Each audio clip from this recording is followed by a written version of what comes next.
लोगों ने बढ़ चढ़ के इलेक्शन में हिस्सा लिया। अब चलिए, बीजेपी की बदकिस्मती वो जीत नहीं पाए, लेकिन उस बात की सज़ा तो जम्मू कश्मीर के लोगों को दी नहीं जा सकती। कहीं ऐसा लग रहा है कि क्योंकि जम्मू कश्मीर के लोगों ने यहाँ बीजेपी की हुकूमत नहीं बनाई, इसलिए अब जम्मू कश्मीर के लोगों को स्टेटहुड नहीं मिलेगा। ये जम्मू कश्मीर के लोगों की ज़्यादती है ना, क्योंकि कहीं पे भी ये नहीं कहा गया था कि नतीजे बीजेपी के हक़ में हो तब स्टेटहुड मिलेगा।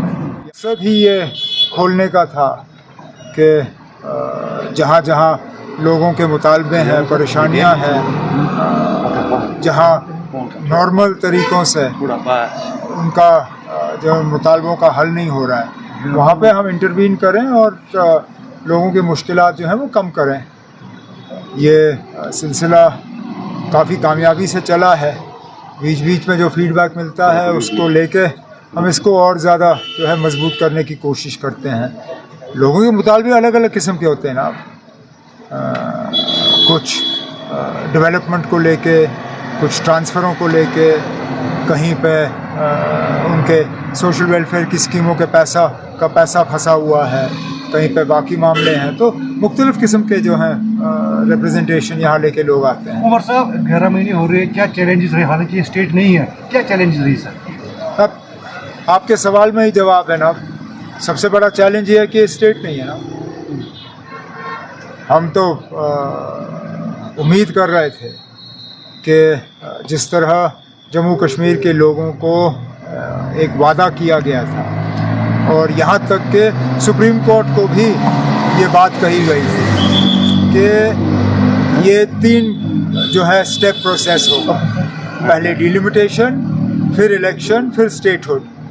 डिलिमिटेशन भी हुआ, इलेक्शन भी हुए, लोगों ने बढ़ चढ़ के इलेक्शन में हिस्सा लिया। अब चलिए, बीजेपी की बदकिस्मती वो जीत नहीं पाए, लेकिन उस बात की सज़ा तो जम्मू कश्मीर के लोगों को दी नहीं जा सकती।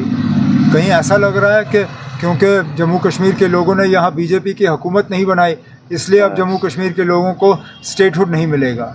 ये जम्मू कश्मीर के लोगों की ज़्यादती है ना, क्योंकि कहीं पे भी ये नहीं कहा गया था कि नतीजे बीजेपी के हक़ में हो तब स्टेटहुड मिलेगा। यहाँ बदकिस्मती से अब देखा जा रहा है कि स्टेटहुड और इन चीज़ों की मुखालफत अगर कहीं से हो रही है तो बीजेपी की तरफ से हो रही है। टूरिज्म 20% है, शिकारा वाले चेंज कर रहे हैं, हाउस बोट वाले रो रहे हैं सर। सब रो रहे हैं ना, सब रो रहे हैं।